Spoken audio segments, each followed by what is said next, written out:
Assalamualaikum and a very good day to you, Miss Hans. So today I'm going to present about an artwork which is called The Thinker. The Thinker is a famous sculpture, a well-known sculpture in Paris. It was sculpted by Auguste Rodin. So The Thinker, or in French, Le Monsieur, a sculpture of a pensive nude male by a French artist, Auguste Rodin, one of his most well-known works. Many marble and bronze editions in several sizes were executed in Rodin's lifetime and after, but the most famous version is the 6-foot bronze statue cast in 1904 that sits in the gardens of Rodin Museum in Paris. The large muscular figure has captivated audiences for decades in his moments of concentrated introspection. The thinker was originally called the poet and was conceived as part of the Gates of Hell, initially a commission for a pair of bronze doors to a planned museum for decorative arts in Paris. Rodin chose for his subject Dante's Inferno from the Divine Comedy and modeled a series of small clay figures that represented some of the poem's tormented characters. The museum, however, was never constructed and the gates were never cast during Rodin's lifetime. Some suggestion of his vision can be found in the original plaster exhibited in the Musée d'Orsay, and the doors were made posthumously. In these examples, a 27.5-inch poet appears on the tympanum above the doors. The nude form is seated on a rock, his back hunched forward, brows furrowed, chin resting on his relaxed hand, and mouth thrust into his knuckles.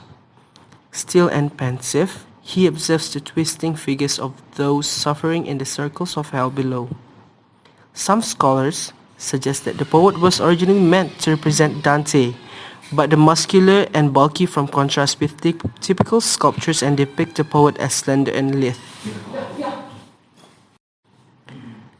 After the proposed museum fell through, Rodin continued to rework many of the figures from the gates, using some in waste and exhibiting others individually. He eventually renamed the poet to the Thinker and exhibited it on its own in 1988 and then enlarged it in bronze in the early 1900s.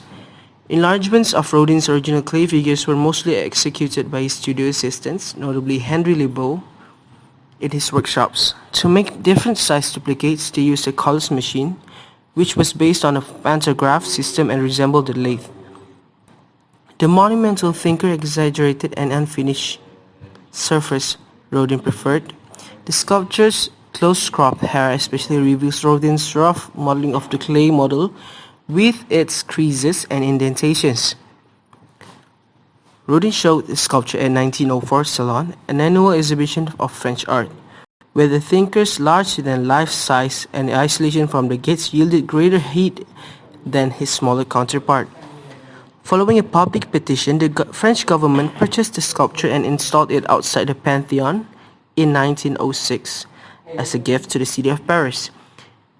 Then it was moved to the gardens of Rodin Museum in 1922.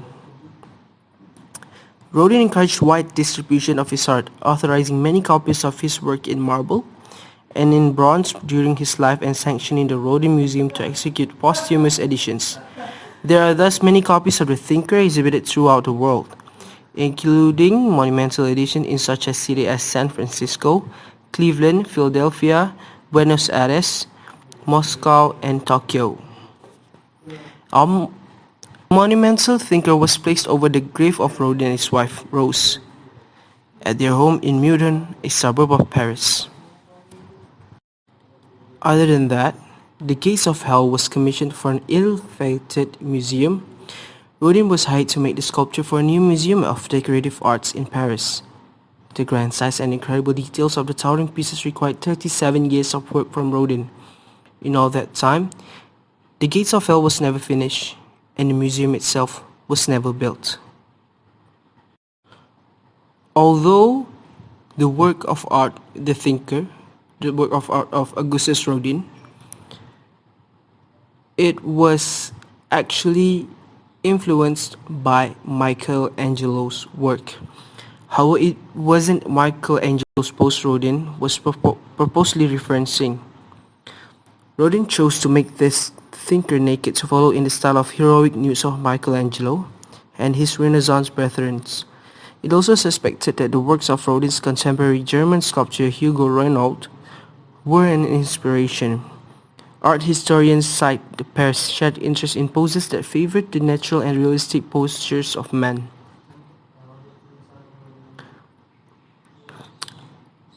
Later on, Assalamualaikum. And that concludes my presentation.